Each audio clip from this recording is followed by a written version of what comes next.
In a world filled with noise and haste, a young boy felt a quiet stirring in his soul. It wasn't a call to adventure in the traditional sense, with swords and dragons, but a deeper, more profound journey inward. He felt different, as if he was searching for a language his heart knew, but his mind couldn't yet speak. This is the story of that boy, who, step by step, transformed into a spiritual warrior. His journey began not with a map, but with a question. What is the purpose of all this? He saw people chasing fleeting moments of happiness, only to find themselves empty again. He saw arguments and divisions, and a world hungry for something more, something real. He started to look for answers, not in the clamor of the outside world, but in the stillness he could find within himself. He would sit in quiet places, under the vast sky or by a gentle stream, and simply listen. At first, all he heard was the echo of his own thoughts, his fears, and his doubts. The world had taught him to be strong on the outside, to build walls to protect himself. But this new path required a different kind of strength, the courage to be vulnerable, to look at his own shadows without flinching. This was his first battleground. The arena was his own heart, and the foes were his pride, his anger, and his fear of not being enough. He learned that a spiritual warrior doesn't fight with fists, but with forgiveness. He started with himself, forgiving his past mistakes and imperfections. This simple act was like opening a window in a stuffy room, letting in fresh air and light. He then extended this forgiveness to others, not because they always deserved it, but because he deserved peace. He realized that holding on to resentment was like drinking poison and expecting the other person to be harmed. As he walked this path, he started noticing synchronicities, little signs from the universe that he was on the right track. A feather on his path, a timely word from a stranger, a song on the radio that spoke directly to his situation. He was learning to read the language of the Spirit, a language written in love and connection. His senses became sharper, not just to the physical world, but to the unseen energies that flow through all of life. His training intensified.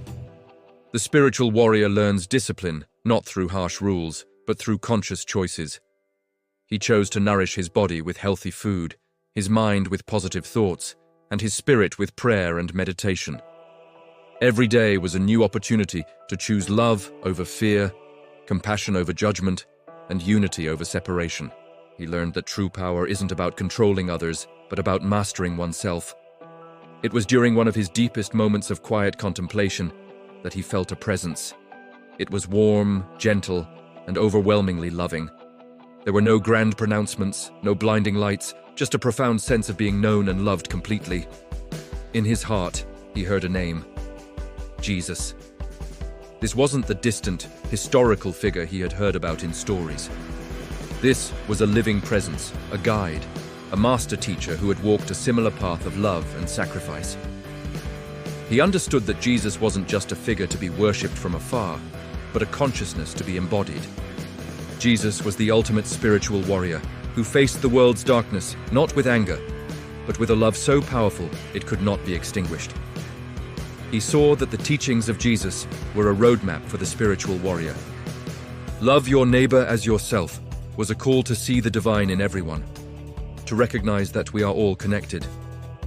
Turn the other cheek wasn't a call to be weak, but a strategy of profound strength, refusing to let another's negativity become your own.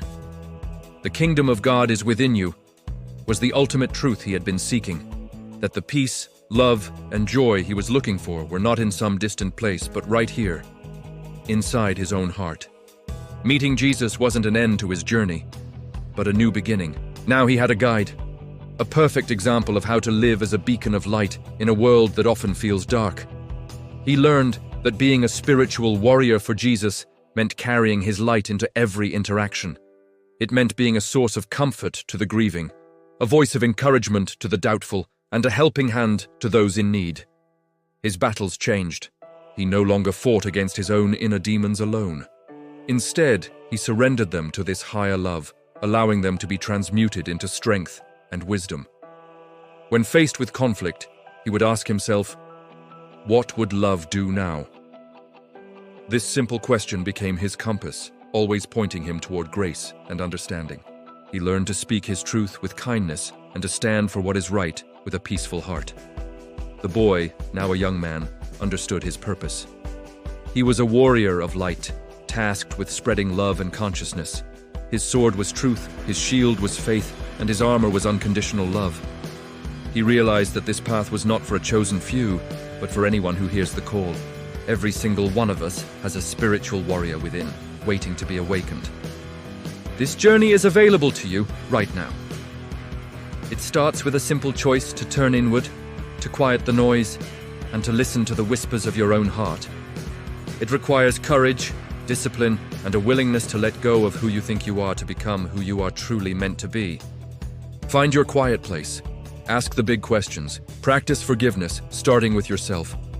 And open your heart to the loving guidance that is always there for you. Whether you call that presence God, the universe, or Jesus, know that you are not alone on this path. The greatest adventure you will ever embark on is the journey back to your own divine heart. Thank you for joining me on this story. If it resonated with you, please consider sharing it with someone who might need to hear it. Follow for more content that nourishes the soul. Remember, the warrior within you is ready. It's time to begin your journey.